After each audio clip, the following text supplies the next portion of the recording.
в 2014-2015 годах, когда шла подготовка к вхождению в ЕАЭС, в таможенный союз, к сожалению, наше правительство, наши министры того времени не отработали, скажем так, более выгодную для Кыргызстана программу по преференциям. Мы должны полностью пересматривать наше сотрудничество в рамках ЕАЭС.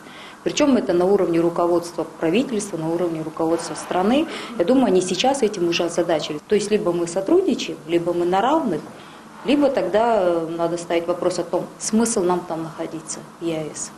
Контрабандамен алек болгон жеңилирээк. Анткени биздин ошактагы кызматкерлерибиз баары жол схемада баары башы менен кирип иштешет.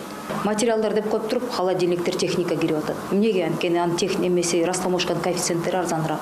Бул эң өкүнүчтүү жагы, эгер ишкерлер келип расмий түрдө бизге растамошкабыз ошо таможняны бажы эме услугалары бизге кымбат болуп атат, буну арзандатып берели десе, ошактагы иштеген расмий официалдуу биздин ишке эмелерибиз, мамлекеттик кызматчыларыбыз аралашып аффилированный деп коет, өздөрүнүн жакындарына бизнес ачтырып, ошолор да алек болуп калышат. Бул эң өкүнүчтүү жагы. Ошолор байып атышат да.